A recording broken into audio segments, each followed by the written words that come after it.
क्या मैं इटावा में आया हूँ 2024 लोकसभा चुनाव क्या करेगी इटावा की आम जनता। मैं यहाँ आईटीआई के पास खड़ा हूँ। आज आम जनता से सवाल करेंगे। मेरे पास सर हैं। कैसे देखते हो 2024 लोकसभा चुनाव, कौन मजबूत दिखाई दे रहा है सर? देश में इतनी समस्याएं हैं, इलेक्ट्रिक बॉन्ड और ये ईवीएम के कारण अब जो है जनता इनसे उब गई है। अब और मैं तो ये कहना चाहता हूँ, चाहे आप निर्दलीय को वोट दे देना, लेकिन इस भाजपा को वोट मत देना। भाजपा से क्या परेशानी है? भाजपा ने सब बेच दिया, रेल बेच दी, हवाई जहाज बेच दिया, है ना, सब बैंकें बेच दी और तमाम पैसा इलेक्ट्रिक बॉन्ड का उसने जो है लेकर के और जनता का घोटाला किया है। हाँ, इसलिए जो है, और ईवीएम से तो बेईमानी हो ही रही है, वो तो सिद्ध हो चुका है।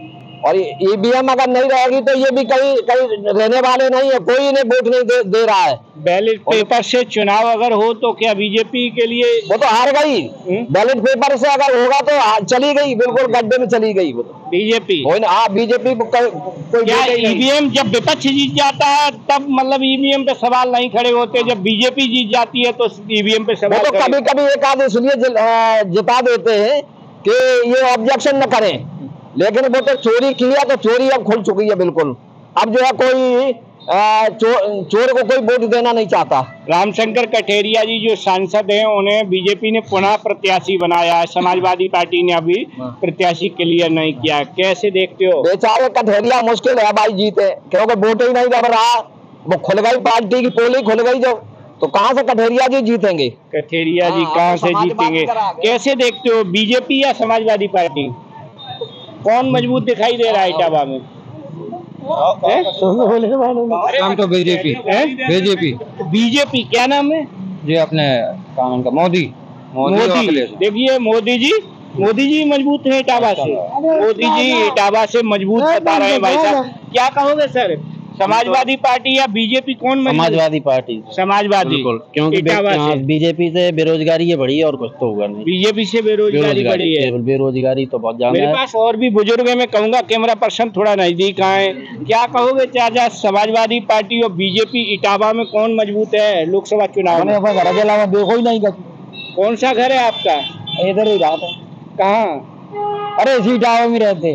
तो घर मतलब बीजेपी जानकारी नहीं, राजनीति की जानकारी। क्या कहोगे जरा? हम क्या कहेंगे बताओ, हमें कुछ समाजवादी या बीजेपी कौन मजबूत दिखाई दे रहा है इटावा में? वो आप घूम के देख लो, हम तो यहाँ कौन है पर अपने पत्ता नहीं खोलना चाहते हैं सर हैं। कैसे देखते हो, समाजवादी पार्टी या बीजेपी, कौन मजबूत है? बीजेपी को तो वोट देंगे ही नहीं। अगर बीजेपी ईमानदार है तो फिर बीजेपी बैलेट पेपर से क्यों नहीं चुनाव करा देती है? अगर बीजेपी ईमानदार है तो बैलेट पेपर चुनाव करा दे, वो तो सबके लिए है भाई। जनता जब ईवीएम पसंद नहीं करती है, हालांकि हमें किसी से विरोध नहीं, लेकिन जनता जब ईवीएम पसंद नहीं करती है तो उस पर करा दे बैलेट पेपर चुनाव, जो होगा वो निर्णय सामने आएगा। क्या कहोगे, ईवीएम या बैलेट पेपर? वो सब हमारे गुरु हैं ऐसे। ईवीएम या बैलेट पेपर? नहीं, बैलेट पेपर चुनाव होना चाहिए, बस जो होगा सामने आएगा। में लोकसभा सीट में कौन मजबूत दिखाई दे रहा है? अभी जो हिसाब से सपा आएगी मजबूत बनके। समाजवादी पार्टी को बता रहे हैं मजबूत, हालांकि बीजेपी की बात वही। क्या कहोगे, कैसे देखते हो? मैं यहाँ जानता हूँ, व्यापार के नाते में व्यापारी हूँ छोटा, बहुत दुखी हूँ। लोकल के विकास के लिए, इटावा के विकास के लिए केवल सफाई विकल्प है और कोई ही विकल्प नहीं है। मोदी का क्या था, क्या होगा मुझे नहीं मालूम है। न मोदी, न योगी, न उनके बाले, न बच्चे, वो क्या जाने दूसरे का दल। जो परेशान है, चाहे सर्विस वाला देख लो, चाहे व्यापारी देख लो, आज के युग में सारा दुखी है, बेरोजगार है। बीजेपी तो कह रही है अब की बार 400 पार। कैसे 400 पार हवाई हवा में नहीं चलेगा, लोकल में जमीन पे स्तर पे आके देखे आकर यहाँ की पब्लिक क्या कह रही है। 5 किलो दाने से अनाज से पेट नहीं भरेगा। लोगों को रोजगार चाहिए, वो रोजगार कहाँ है? वो नहीं दिखाई दे रहा, नहीं है। आपन चारण हो रहा है, इतनी भ्रष्टता हो रही है, पुलिस इतना पैसा वसूल कर रही है। किसी से आम जनता से पूछ के तो देखो कि जरा सी बात है ठूस दिया चलो। बिजली की तो परेशानी, इतनी महंगाई बढ़ रही है, तो सिलेंडर का रेट डाउन किया, इलेक्शन आया तभी किया, पहले करते ना। पेट्रोल डीजल का रेट कहाँ कर गए? रेल किराया कहाँ कर दिया? बस का किराया कहाँ गया? कोई कहाँ से आया? हम लोगों से तो ले रहे हो टैक्स, जीएसटी काला धन कहाँ गया? बीजेपी ने 5 किलो राशन फ्री दिया है। अरे उसी से तो पब्लिक, उसी से पेट भर रहे हैं। किसान सम्मान और सांड से चल रहे हैं, हजारों आदमी रोज मर रहा है, गाय घूम रही सड़क पे, इनकी कहाँ व्यवस्था है? कितना पुस्ताना पानी दिया है? 5 किलो दे रहे, 50 किलो चरवा के खवाए, फायदा क्या हुआ?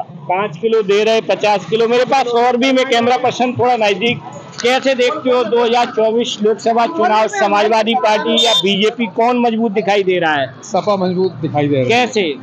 अरे जी सब झूठ का बाजार है भाजपा तो। अच्छा, हाँ सब झूठ बोलते हैं उसमें। भाजपा ने किसान सम्मान निधि और 5 किलो अनाज दिया है गरीबों को। अरे गरीबों को कहीं नहीं बे, सब ऐसे झूठे व्यापार हैं बे, सब चिल्ला रहे, जनता अब चिल्लाने लगी कहीं। हाँ, और जो गरीब लोग अब कह रहे हैं कि कहीं नहीं अनाज फनाज मिल रहा है, झूठे हैं, सब ऐसे ही चल रहा है। इटावा लोकसभा सीट समाजवादी पार्टी या बीजेपी कौन यहाँ ताकतवर दिखाई दे रहा है? ताकतवर है समाजवादी पार्टी। समाजवादी पार्टी देखो आम जनता की यहाँ रहा है, हालांकि क्या होगा ये तो भविष्य के गर्द में छुपा है। क्या कहोगे सर? हम ये कहना चाहते हैं देशवासियों को, अपनी बेटियों को सुरक्षित रखो, ये हवस के शिकारी बैठे हैं और ये गद्दी पर ये बेऔलाद लोग बैठे हुए हैं, इनसे सचेत रहिए। और ये जो है ये अंग्रेजों के पिट्ठू हैं, ये सब देश बेच दिया, सब निगम बेच दिए, हवाई जहाज है ना, और रेल बेच दी है, और नड्डा खुश हो रहे हैं, सब बेच दिया इन्होंने। और ईवीएम में हमारा वोटों को चोरी की जा रही है ईवीएम से। ये ईवीएम को हम पसंद नहीं करते ना, ईवीएम से हम चाहते हैं कि चुनाव हो, इसका बहिष्कार करते हैं। ईवीएम से चुनाव और भी है मेरे पास, देखो साइकिल से जा रहा है, थोड़ा नजदीक आए। कैसे देखते हो 2024 लोकसभा चुनाव, बीजेपी या समाजवादी पार्टी इटावा में कौन मजबूत दिखाई दे रहा है सर? इटावा में तो सपा निकलेगी, समाजवादी पार्टी। बीजेपी ने 5 किलो राशन दिया गरीबों को और कई एक जैसे योजना, किसान सम्मान निधि, कैसे देखते हो? वो तो सही है दिया है, लेकिन वो सपा का यहाँ गढ़ मानते हैं, इटावा है। अगर इटावा से सपा की सीट नहीं निकलेगी तो कहाँ से निकलेगी? इटावा से सपा की सीट निकलेगी। क्या नाम सर आपका? श्रीपाल जी बता रहे हैं।